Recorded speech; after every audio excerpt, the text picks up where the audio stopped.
Finally, it's happened.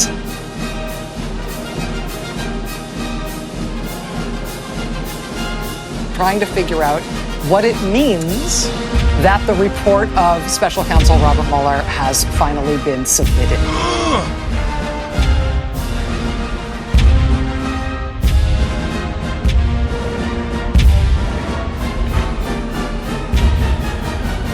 Only the smallest little bits. Thank you very much.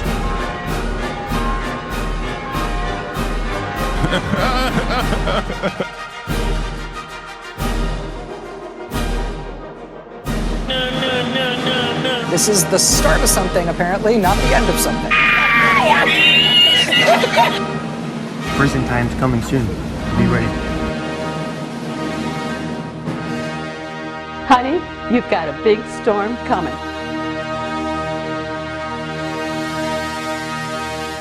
Welcome to In Pursuit of Truth. This is your host, Sir Patrick Mack, bringing you the bacony, cheesy goodness. Ladies and gentlemen, the blockade is removed, and we can now open the floodgates.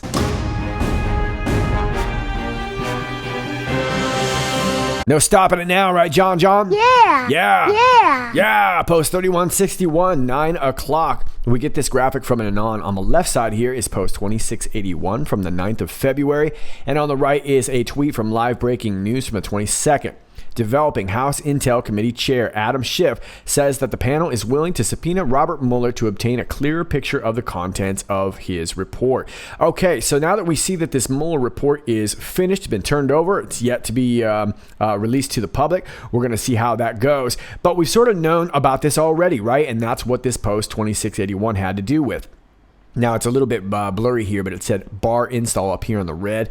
But this bracketed part right here says House Democrats threaten subpoena of Barr Whitaker regarding D-Class, special counsel report, Huber, etc. House Democrats use subpoena power to blah, blah, blah, blah, blah, blah, Acts 1, 2, and 3. And then you got spill plus 30 in bracket. So I would assume that the spill could be either in 30 days or in the next 30 days. Not really sure. You guys can let me know regarding the numbers. But Q says the blockade is removed. And we did indeed know this. Adam Schiff is in a massive panic. We know that his investigation wasn't going to go ahead and go through. So now he wants to go ahead and subpoena Robert Mueller. Exciting times, Patriot. Got a flashback of signs, yeah, take you back, yeah. Taking you back to the good old days.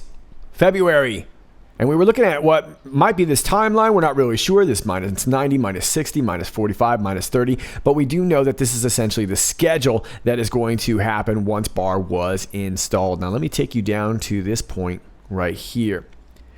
We have the OIG report coming out. House Democrats threaten subpoena of Barr Whitaker regarding D-Class, special counsel report, Huber, etc. So now they're going to go after everybody that's in charge of this, right? House Democrats use subpoena power to Acts 1, 2, and 3, like we just talked about. Now, Q also turns us on to this meeting with North Korea. Denuclearization plan process sanctions lift meets subject A, B, food for people. Yeah, so once this sanction can get lifted on North Korea, then that's going to allow for a little bit of trade to go through and hopefully for some food for their people. And that is exactly what happened. From the Twitter of the POTUS, it was announced today by the U.S. Treasury that additional large-scale sanctions would be added to those already existing sanctions on North Korea. I have today ordered the withdrawal of those additional sanctions. Very nice. So you got the U.S. Treasury Department announcing sanctions, and then you got the POTUS announcing that he's lifting the sanctions. Obviously, you can imagine that's causing a little friction in D.C. Deja vu, I just been in this place before. Higher on the street, and I know it's my time to go. Panic, panic, panic in D.C. Meanwhile, iPotters are like, easy day. Post 3162, 3 minutes out to the hour 9. Q adds on with this Twitter status that I just read you from the POTUS, talking about Korean sanctions. Sanctions lift. Anon's no, excuse me. Yeah, of course, we knew already because you told us, Q, you told us back in post 2681. And we see that again here, 3163, 14 minutes after the hour of 9. This is probably a clearer version for you of post 2681 where we saw that what we believe to be a countdown. And the blockade removal is now, right? That's Mueller being gone. And we do know this has to do with the schedule from the installation of Barr. Now, maybe this starts when the installation of Barr starts. Maybe it starts when the blockade is removed. Not really sure yet. We've had a lot of interesting theories, but nothing that's really sort of knocked it out of the park yet, at least for me. But this Anon is making the point that we did know.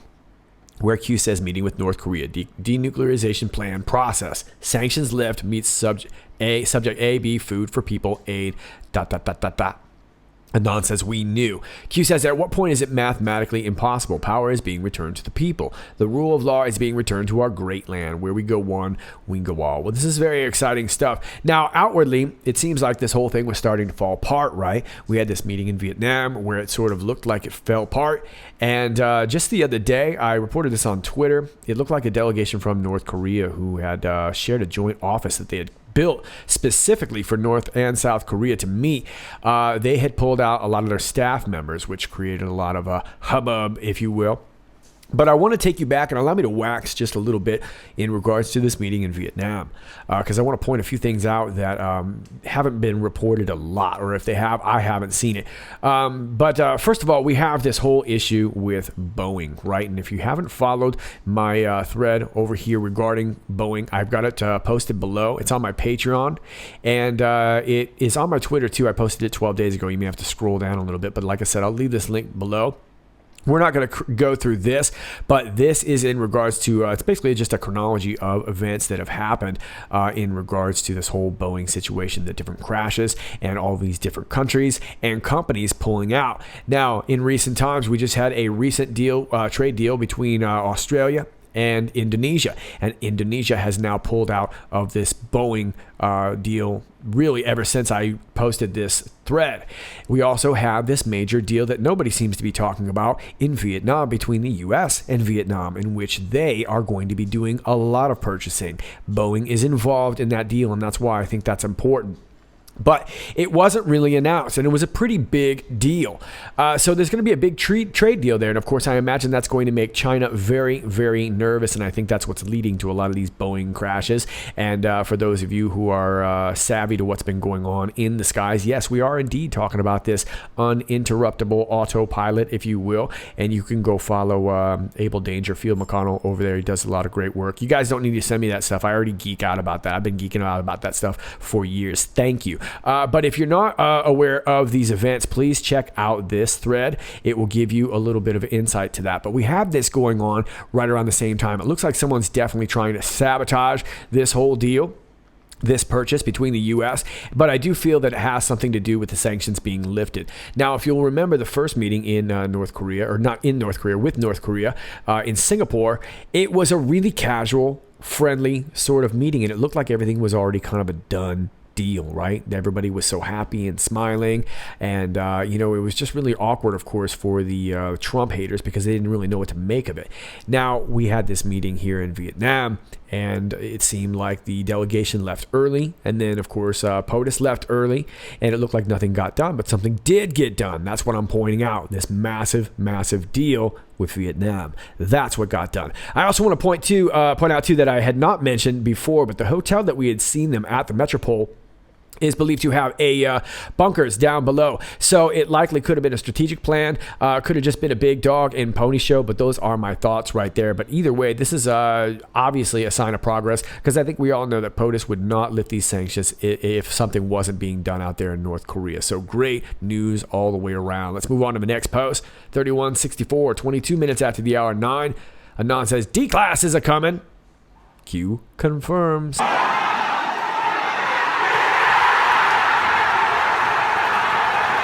Bacon and cheese, all up in your face. Well, I don't know how it's all going to drop just yet, but we do know it's going to drop because we've seen the first sign of it, which is this right here. This is a letter from William Barr to Lindsey Graham, Dianne Feinstein, Gerald Nadler, and Doug. Teach me how to Dougie Collins. I write to notify you pursuant to 28 mathy stuff. Special Counsel Robert S. Mueller III has concluded his investigation of Russian interference in the 2016 election and related matters. In addition to this notification, the Special special counsel regulations require that I provide you with a description and explanation of instances in which the Attorney General or Acting Attorney General concluded that a proposed action by a special counsel was so inappropriate or unwarranted under established departmental practices that it should not be pursued. There was no such instances during the special counsel's investigations. Okay, so here it comes.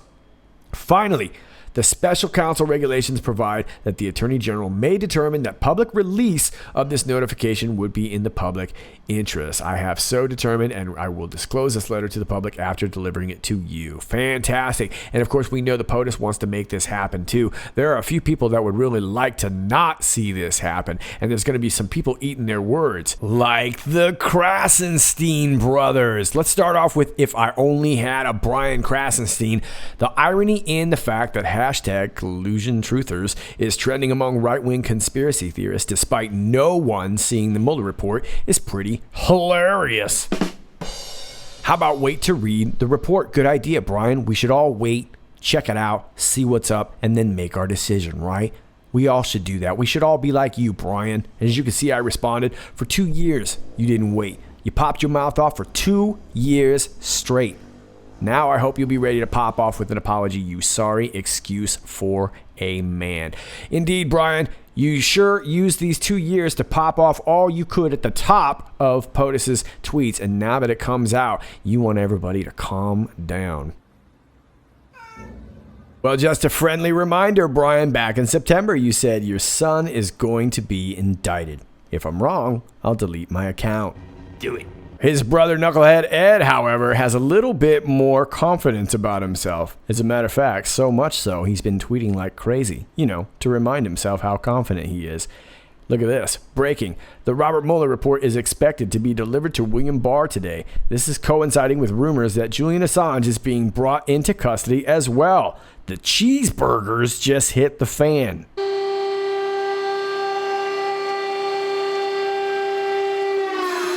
Was that a shot at me, Ed? That's a weird thing to say.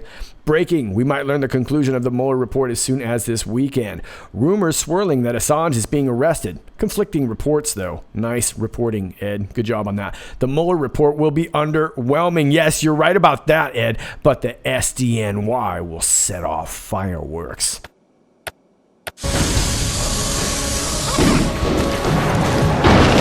Imagine if Barack Obama decided to lift North Korea sanctions via a tweet months after their leader reneged on an agreement. Republicans would have drawn up articles of impeachment faster than Trump can eat a cheeseburger. Let's just put on more bacon. Donald Trump Jr. will be indicted. Mark my words. And no, not by Mueller.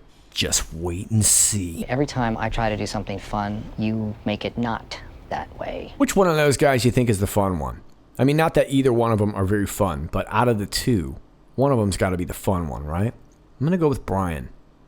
Yeah, Brian. 31:65, 42 minutes after the hour 9. They thought it was coming last Friday. Ammunition spent. Q. Well, last Friday, I believe that was the 15th, right? Is that the 315 that we've been seeing on this watch that we've all been kind of anticipating? Could be. Could it be that all along this was simply to get the deep state to spend the rest of their ammo and wear themselves out before this bacony, cheesy drop? And now we've got the Mueller report being released. We know that POTUS wants the public to see it. We'll see how that goes. But it definitely seems to be the opening of the floodgates, which will lead us to that FISA D class. And if the deep state has already spent out their ammunition, it seems that there will be nothing they can do to prevent this. And, I guess it kind of lends to that whole theory about these timelines, right? It's hard to really predict because we don't know. Everyone's listening. You can't give away your plan right here on YouTube, right? Right there on HN. You just can't do it like that. So if that was indeed the plan all along, it looks like it most certainly worked. But Q is saying that they thought it was coming last Friday. Ammunition spent. Let's move on to 31:66, 18 minutes after the hour 10. We get this Twitter link right here. And it takes you to Q All-Star Lisa Mae Crowley on Twitter. At Devin Nunes said, "This is the unraveling of the biggest political scandal in American history. This was began nothing more, nothing less than a Clinton-Obama operation with a bunch of dirty cops at the FBI and career Justice Department officials that were all a part of it." All right, sweet. Well, let's hear it from Nunes himself. Hey, when are we going to hear something, Mr. Nunes? My guess is it's probably going to be next week at some point. You know, we have no idea what's in there, of course, but I think what you're seeing tonight, Laura, is the unraveling of the biggest scandal in American history, the biggest political scandal in American history. I really believe what that is. I listened a little bit ago to what you were saying about the history of this, and I think people need to remember this actually likely dates back to late 2015, early 2016, and this began nothing more, nothing less than a Clinton-Obama operation with a bunch of dirty cops at the FBI and career Justice Department officials that were all part of it. Honey, you've got a big storm coming. As usual, oddly confident lady, I think you're right. All right, kids, those are your QPOs for today. Enjoy your weekend. I'm going to get out and try and enjoy a little bit of mine. As always, if you liked this video, please click like, share, and subscribe. Thanks to all of you who do that already. And if you're new to my channel, welcome to you. Please keep in mind that from time to time, you're going to get unclicked, unnotified, and unsubscribed. And from time to time, it's going to be very difficult to search my videos. I highly suggest typing in IPOT. It generally tends to work, at least for me, if you're getting stuck. But that is on there, and there's nothing I can do about it. My alternate channels are down below. My my BitChute, and I'm over here at Twitter at IPOT1776. That's at IPOT1776, and I do a lot over here. If you're not following me when I'm not making videos, I do tend to be over here more, so won't you join me over there? All right, my email is down below also. My P.O. box is down below if you're old school, and if you'd like to support the channel, my Patreon link is down below too. All those links are down below, and I'm going to link you this thread down below too if you want to check that out. It's also over on my Patreon. All right, kids, that's all I got for you today. This is Sir Patrick Mack, and until next time, stay hungry.